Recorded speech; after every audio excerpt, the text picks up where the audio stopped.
I think it's wonderful that we were able to open with the SUBAK, and now we're able to close with the SUBAK because everybody just loves the story about the SUBAK. And it's a wonderful story about an ancient system in a really beautiful part of the world. As was mentioned, I'm a landscape architect and an assistant professor, and I also have a design studio in New York City called Studio Reed, and my interest in my research is sacred landscapes, and I look at the ecological adaptations of indigenous and traditional peoples and think about how in contemporary landscape architecture we can bring those ideas and inform us about sustainability and about how we deal with these our emerging ecological environments in our cities and in our rural landscapes as well. So I'm really happy that I got to speak today because I had time to recover my voice. And if I do begin to whisper, it's not because I'm talking about sacred landscapes, it's just because I have had a touch of laryngitis. So just bear with me over the next 30 minutes. A lot of people ask me how Steve and I met, and it was actually through the US ambassador for Indonesia, his wife, who introduced us when I won a grant about a year ago to study the SUBAK landscape. And since then, Steve and I have been working on a landscape conservation and livelihood development strategy to assist the farmers in the SUBAK to control their cultural landscape now that there's this influx of tourism going into the UNESCO World Heritage Site. But I'll go back to my research and then I'll end with the SUBAK system. So landscape architecture without landscape architects comes from a term that looks at the idea that indigenous peoples are actually adapting their environments and designing their environments intrinsically and far more symbiotically than we're designing our environments now. So we can actually learn from these ecosystem dwellers about landscape architecture, about the profession that I specialize in. And so this lecture is actually going to be divided into 3 different sections. Looking at this new conservation model, which is why I'm actually studying traditional and indigenous peoples' ecological environments. Looking at this idea of coupled human-nature systems, which is a type of systems that ecosystems dwellers actually develop with their environments. And then looking at migrating these innovations that the ecosystems dwellers are developing into contemporary design and into the cultural landscapes of the SUBAK. So just to give some context as to why we're looking at this and why we're revisiting conservation is because we're known to be existing right now within a period of time which is the 6th great extinction. And it's the fastest extinction that we have been known to experience in the history of the Earth. So it's almost 20 years has passed since Richard Leakey published his controversial claims on conservation and species loss, disproving Darwin's belief that extinction only happened slowly.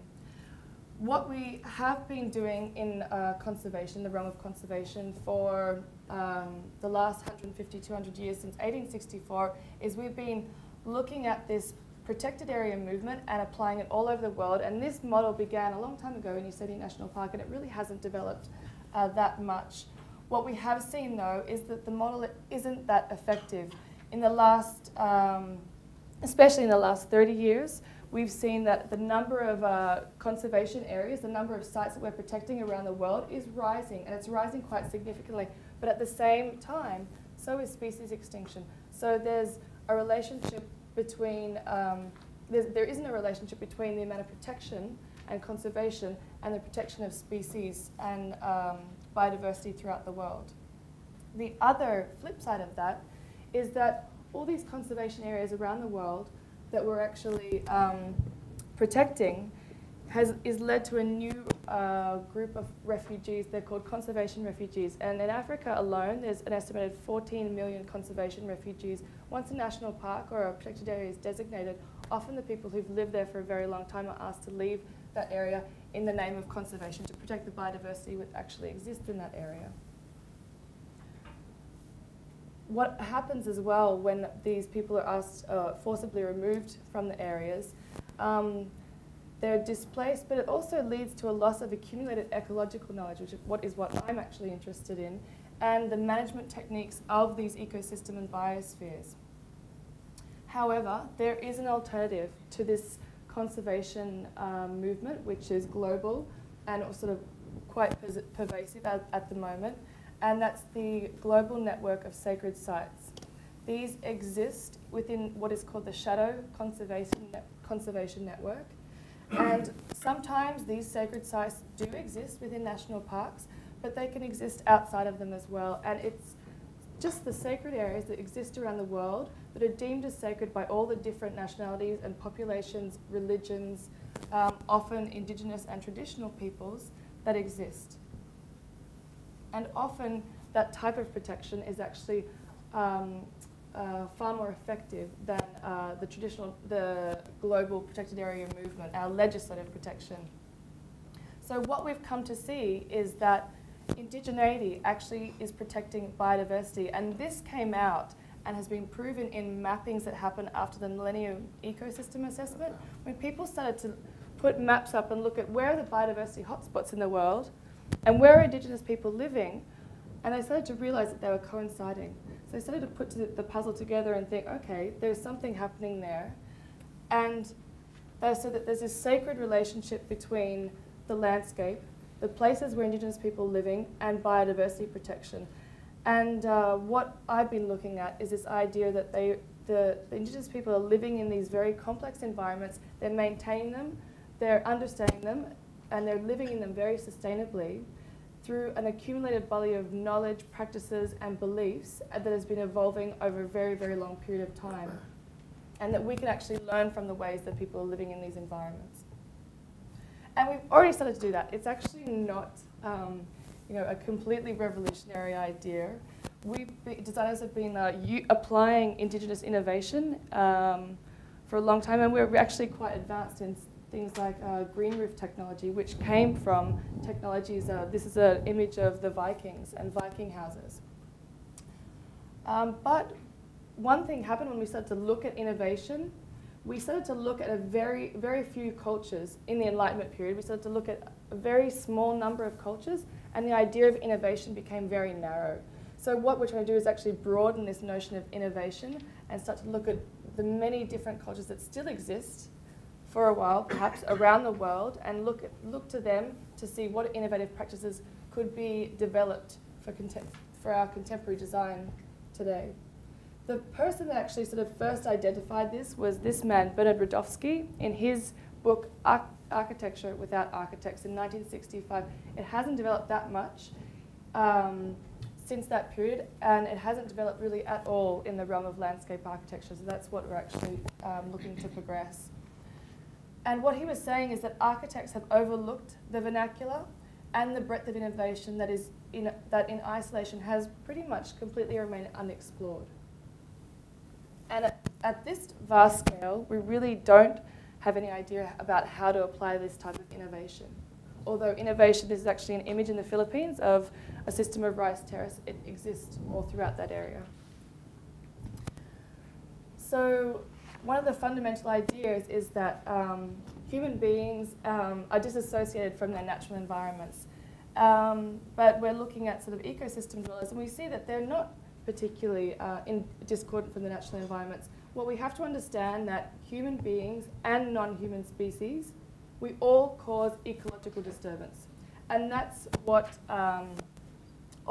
these interventions are, whether it's a city, whether it's a small village, or whether it's a migrating herd of wildebeest. We're causing ecological disturbances, and environments respond to that. This species, he actually governs a particular ecosystem. This is a shot from Kruger National Park, but the savanna. And he is the species which maintains the huge grasslands. He's called the keystone species of that environment, and he maintains that ecosystem. So what he does, the way that he does that, every single night, in their nighttime foraging parade, the elephants will actually go through and knock over trees to get at the really fresh, succulent material at the top of the trees. They maintain the ecosystem constantly. If they were to be removed from that environment, it would turn into an acacia forest. This is the devastation that is caused by the elephants as they walk through these environments. And this is what they're maintaining. they're maintaining a grassland ecosystem that actually provides food and habitat for many other different herbivore species. But he's not the only person who does that. We've learnt from observation about how to maintain our environments and our ecosystems, and we do this by pyrotechnology. This is someone maintaining the grasslands in the savannah. This is a Madu person from Western Australia maintaining a grassland ecosystem.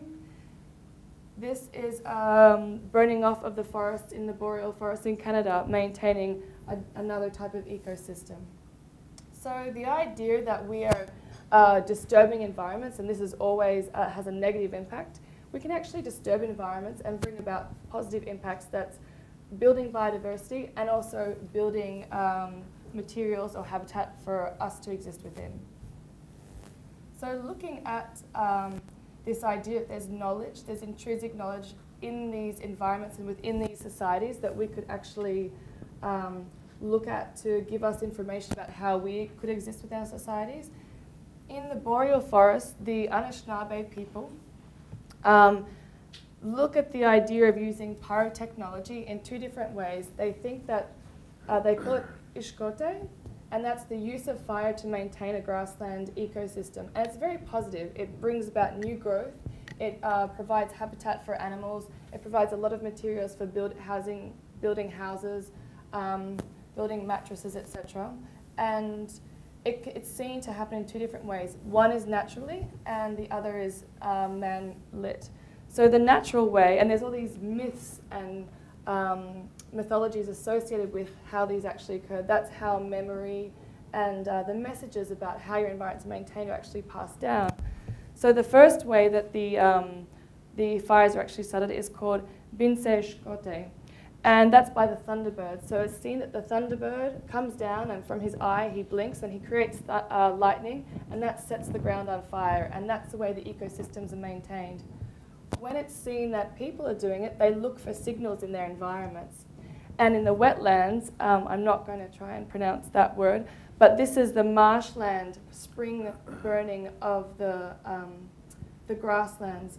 And the people look at to know when they actually should set fire to these marshes, is they look for when the color of the top of the lakes turns from a muddy to from a white to a crystal, when the actual ice begins to break and melt, and that's when they actually set fire to all these environments. So there's all these environmental indicators that are showing people when they should actually start to maintain their environments. So what we're actually looking at, or what I'm interested in, is understanding how these coupled human nature systems, which are known as CHANS, how they work and what we can learn from them, and what we can learn from the folklore and the knowledge that's embedded within the ecosystem dwellers' understanding of their environments. These coupled human nature systems are characterized by the fact, as I've said, ecological disturbance happens. There's sort of dynamic complexity. There's always changes occurring in the environments. There's adaptive management. So people are watching what's happening and they're adapting as different circumstances occur. So they could deal with climate crisis because they have management systems to adapt when things go wrong or things go beyond their thresholds. They maintain sustainability through a symbiosis with all different kinds of species. So every species in that environment is somehow understood as interacting with their process, and they take advantage of that. And also, a lot of the coupled human nature systems, it's about cooperative self-governance, and we see that in the SUBAK, as Steve was talking about the other day. So I'm going to give a couple of examples and then move on to Bali.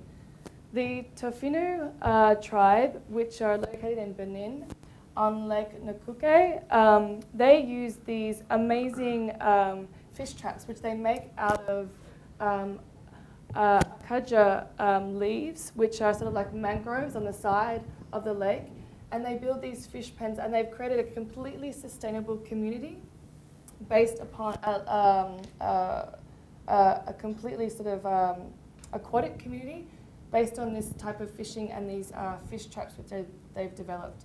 So here's the lake here, and that's the actual village. The reason that they live in the water is because about 300 years ago, they were having warfare with another tribe, and the tribe that was chasing them had a taboo about a demon that lived in the river. So this tribe ran into the river, ran into the lake, and they set up camp there, and they remained there, and they became a completely aquatic environment, a completely aquatic society. They'd previously been herders and grazers, so it's kind of interesting that now they're somewhat herding and grazing fish in their new environment. This is an image of their city. All these sort of lines throughout this is the shoreline up here, and there's all these lines moving into their actual village. They're canoe trails, so they travel, their form of transportation is canoe, and all these fish pens are down here that are actually creating new territory and new land. Here's an image from above, a little bit pixelated. You can see all the houses and the fish playpen, the fish pens in the background. And here they are actually constructing these fish pens. They bed these stalks and branches down into the ground. They form either a square or a spiral. They surround that by netting, and then they catch their fish. There's a constant supply of fish coming into their netted environments, and they sell these at the surrounding markets. With the research that I've been doing, we've been looking through an architectural lens at what is actually happening in these environments and looking at them as sort of infrastructural interventions. So we're documenting using sort of the normal softwares of an architect, using CAD and 3D modeling, what these actual environments are that are being created. And so here you can see these branches being established, and then the pens are actually wrapped in a netting. The netting is of a size that small fish can actually swim in. They feed off algae that's growing on the rotting branches of the sort of the mangrove branches, and then they grow so fat they actually can't move back out of the netting. So they're trapped in that space, and then they're easily fished. And the netting actually provides a barrier to any predators wanting to eat the fish. So they're actually creating and maintaining a very safe environment that's really easy to harvest the fish. And here you can see one of these sort of fish pens under construction.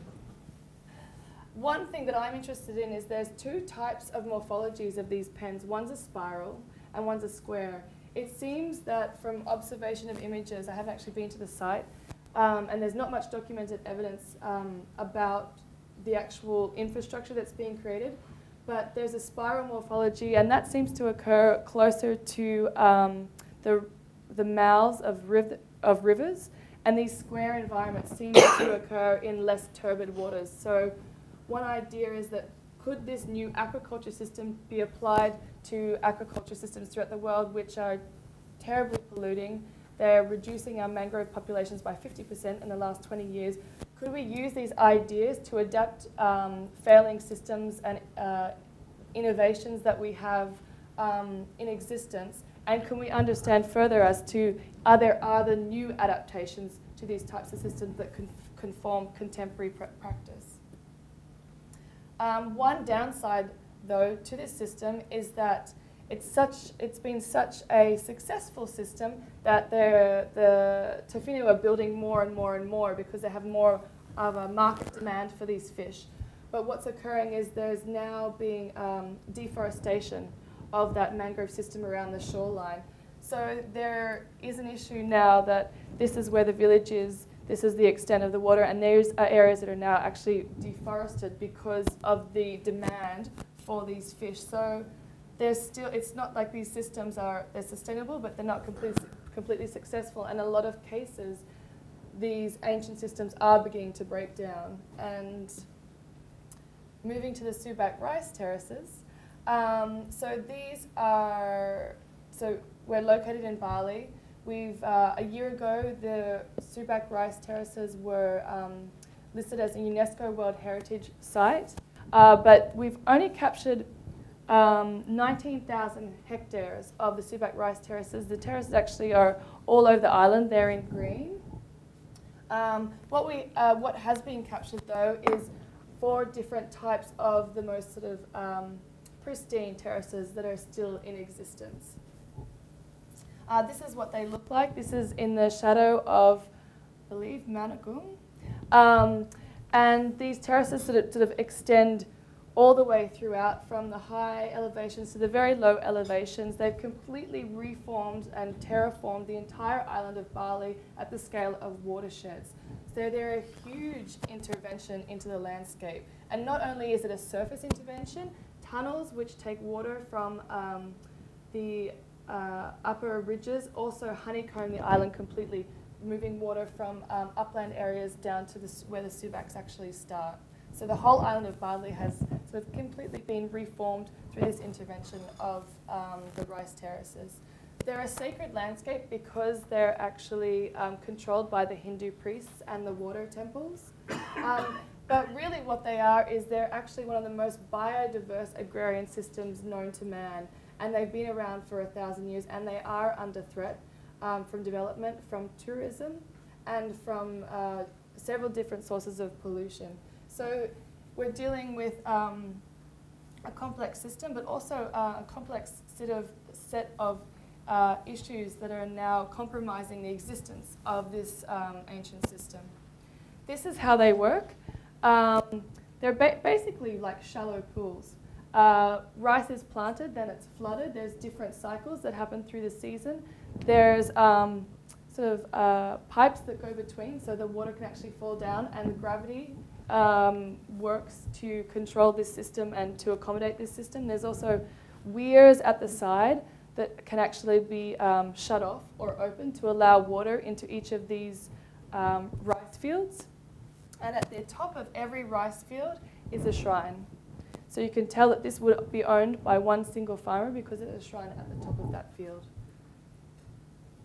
But it's not just this, that this is a rice terrace system. As I said, these couple of human nature systems, they're systems that are developed by humans, but they actually only exist because of the symbiosis and the understanding of the relationship with other species that has been used opportunistically to the advantage of the system. So there's all these different processes. This is showing 5 different phases. This does not happen all at the same time. But these are 5 different phases throughout the year that are used to maintain the SUBAK system.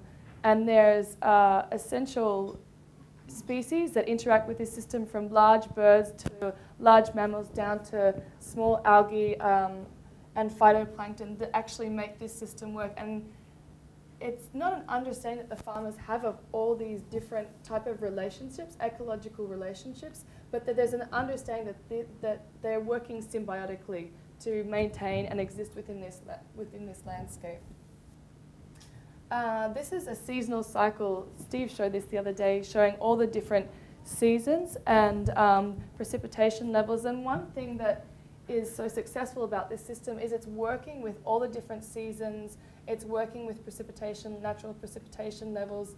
And the whole rice calendar is based upon understanding when all the natural cycles occur. So there's no need for fertilizers. There's no need for pesticides. There's no need for any input into the system other than how the actual natural system works. And that's what makes it sustainable for the last 1,000 years.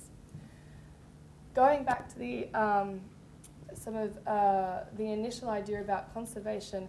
Conservation and sacredness is often seen, and it's proven here, that it's preserving our eco-services and it's preserving ecology. So it's not that the mountain, in Bali, the mountains are seen as the most sacred. The middle area, the plains, is sort of the zone where people live, and the sea is seen as sort of the profane, but not good and bad, just that both things need to exist for each other to exist. So sacred cannot exist without profane, profane cannot exist without sacred, but the sacred is there to protect.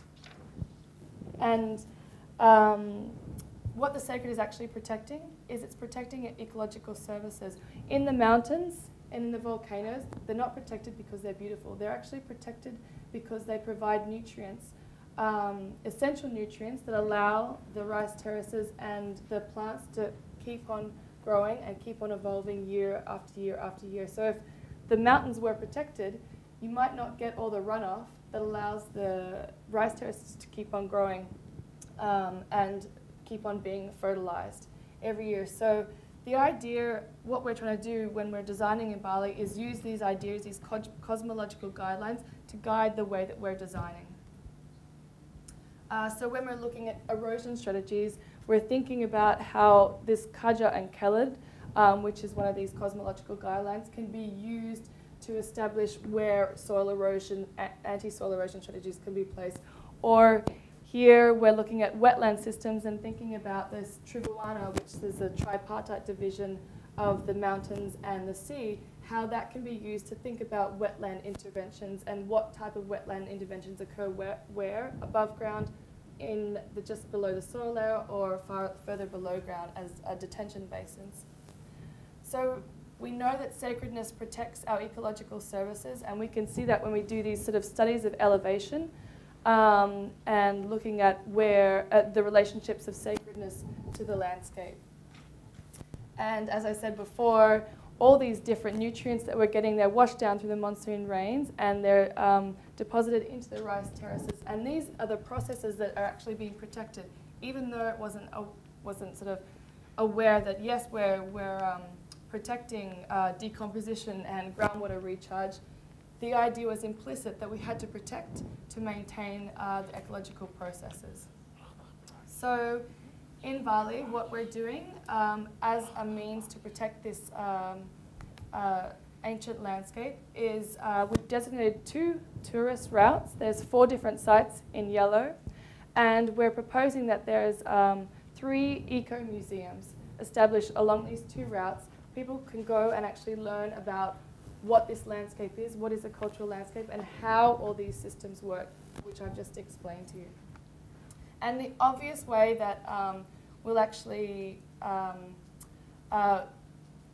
get money to the farmers and to develop to get finances to maintain a World Heritage Area is through these eco-museums, by charging people as they enter into these sites. But there's a whole lot of other things that we have to deal with. The idea within this form of design is that can we deal with as many large problems with an intervention for tourism as possible? Can we deal with issues of, in red, soil erosion? In black, they're the sites, point pollution sites from hotels. There's a number of really devastating problems that are occurring, and if we can couple conservation agendas with development agendas, then we'll have a much better chance of conserving these ancient cultural landscapes. So we've divided the whole site up into 3 different regions based upon the location of these eco-museums. But we also want to deal with the sort of pollution problems that are occurring there through conservation strategies. And we're looking at developing conservation strategies that are based on some of the innovative practices that have been documented and researched from other locations. So at one site, which is one of the eco-museums at the first regions, we're looking at developing a bamboo bicycle system, and that's based upon the Bike France system, but it's taking advantage of the fact that the Balinese are the most advanced bamboo bicycle builders, in the world. So can we get a skill set, and can we use that in our new tourism strategy? The other idea is that we have these rice terraces. They're basically vertical wetland systems, and as maybe you know, wetlands are a way to purify polluted water. So can we intervene and put a modern technology such as wetland intervention and water cleansing into these ancient terraces so that you're actually cleaning water and dealing with a pollution problem?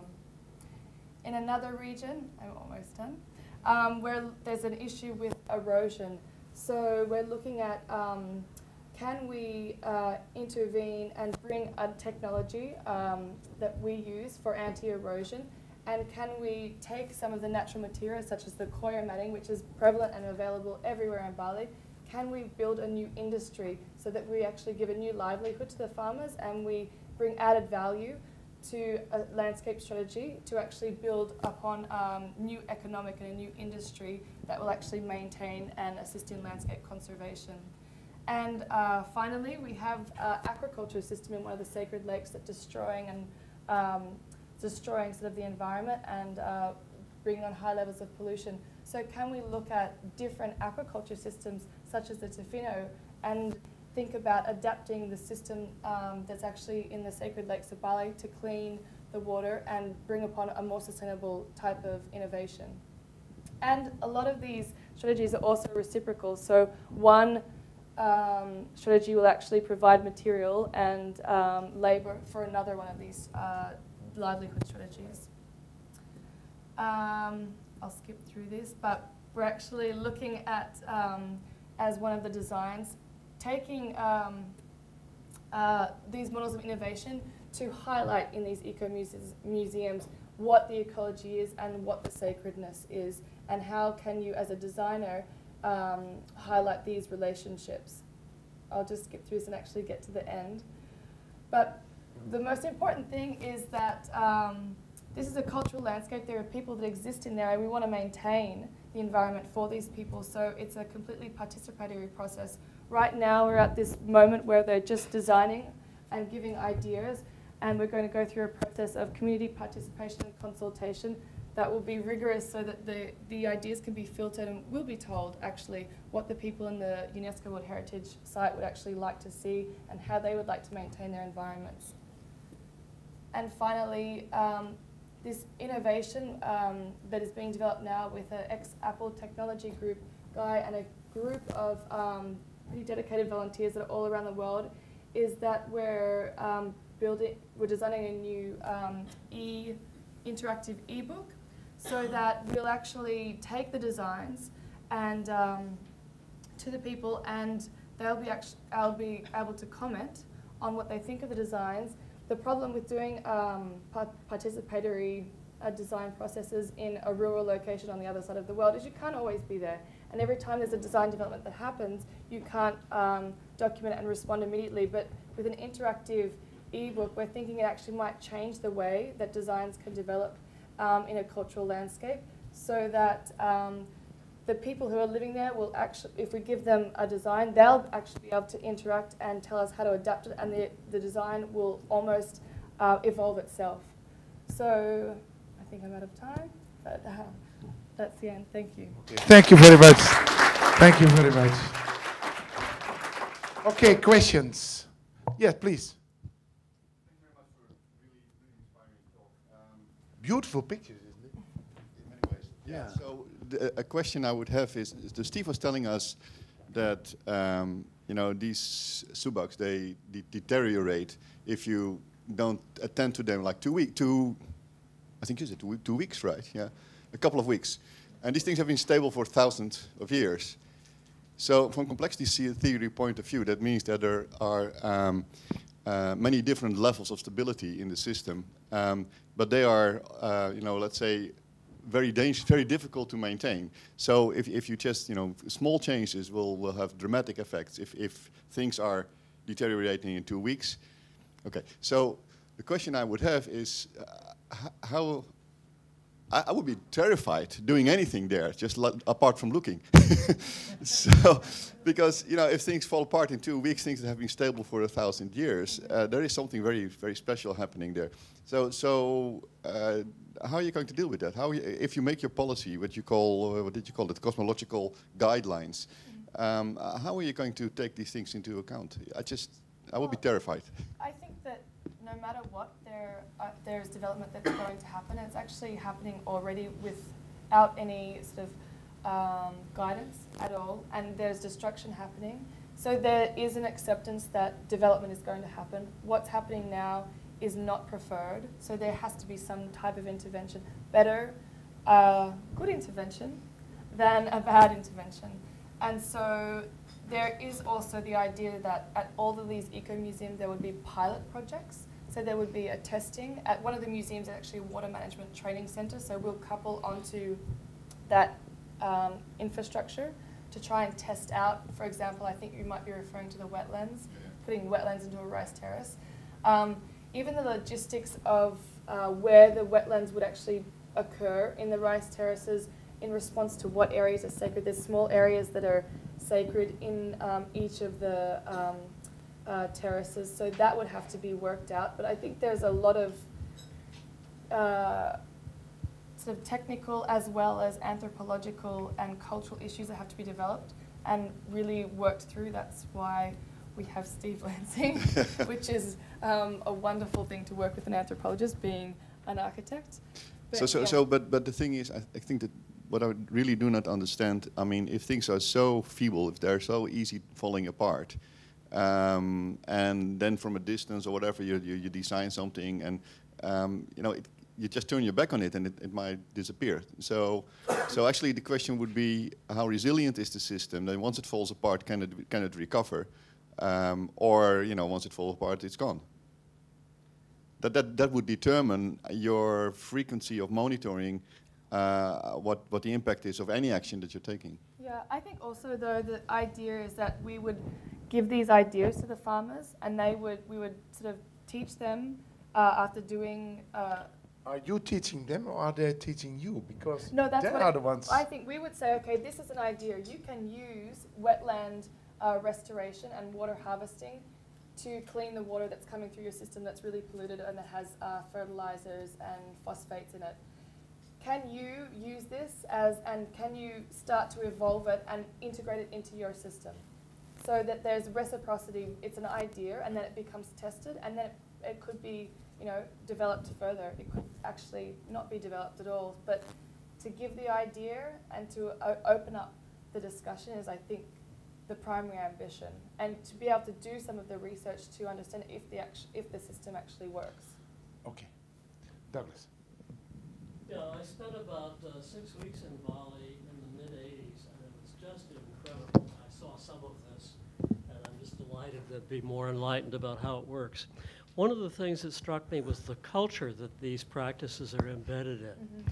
And in Bali, like if you look at Bali paintings, they are very dense. All the space is filled up with people, gods, animals, or plants. There's nothing left over. So in the culture, they're dealing with complexity and interaction at a very, very high level. And one thing that was just symbolically interesting to me was, at least then, there were lots of little ugly dogs all over everywhere. And I finally asked an older Balinese, what about these dogs? Everything is so beautiful. Why do you have them? And he said, look, ugliness is also real. And if you don't honor it, it will come back and get you some other way. Mm-hmm. And I thought that was a remarkable statement that, in a way, fits into the culture that you're describing in a way I'm seeing for the first time. Mm-hmm. Okay. Other questions? In the back? Julia, thanks very much. I want to go back to a question that I asked Steve yesterday morning, which is, how do you, and hopefully I'll do it a little more articulately now, how do you take the sort of methodologies that you're applying to help in this context develop some of the experiments that you need to try, but where you have a legacy of 1,000 years where the time scale, I imagine when they first tried to set up these systems, there was lots of trial and error and failures, but the time scale over which they learned and evolved was decades to hundreds of years. So the depth of complexity that Doug just described, mm-hmm. the level of balance that they've achieved, is not something that was a decadal timescale or a 5-year timescale. And yet, when we're trying to translate these sorts of methods and this sort of thinking into the architectural design of suburban Bombay or here in Singapore, or take your pick of where the large cities and the fast timescale of evolution, how do you wrestle with that challenge when you go from something where the time scales are incredibly long to suddenly highly compressed, and there's not as much time for the social learning, the social dynamics to change, the cultural norms, the religious aspects to develop around the learning, and it's much more reliant on new media technologies or new forms of social interaction that we don't have yet. I think Steve's answer may have been somewhat the same. I can't remember his answer, but there has to be something done. It has to be done very quickly. I mean, in the last year that we've been working on the site, since it's actually become a UNESCO World Heritage Area, there's been several articles in the newspaper saying this site is being destroyed. So the timescale, there has to be a response, is immediate. And if there's not the sort of longevity and build-up of experience and the synthesis, the process being streamlined that happened over that last 1,000 years to bring it into existence, then you just don't have that period of time. but also researching Indigenous and traditional peoples and the way they understand their environments, the idea of adaptive management, which is not really the way that we work, that you adapt immediately to different circumstances. So if there was, like in one of the lectures yesterday, if there was a flood level that went so high that it stopped all the industrial production in a particular area, if that was to happen, then the next year there would be an immediate adaptation. People would move beyond that flood line. So there's a very, very quick response embedded within the system of learning and the way that knowledge is passed through, but also a quick story. There was an Aboriginal community that I researched many, many years ago in the Northern Territory in Australia, and they had an area called a dangerous place. And it was a dangerous place because if you went there, you would actually get ants in your body and you would become sick. That was the story. What that had happened sort of, it was apparently had always happened, but 2 years before there had been some testing there, and it was deemed that it wasn't acceptable because of sort of nuclear radiation, that you couldn't go to that area. So in 2 years, a story had been created that was embedded as long ancient knowledge that had sort of happened in a very brief period of time. So the idea of understanding and the response system to some kind of threat occurs very quickly. That's a really simple response, but there's a completely different understanding of time and the way environments and relationships work that I think, I don't think that there would need to be that really extended period of time. I think that we can actually figure it out quite quickly given the knowledge base that already exists. Okay. That's it. Well, thank you once again. Thank you.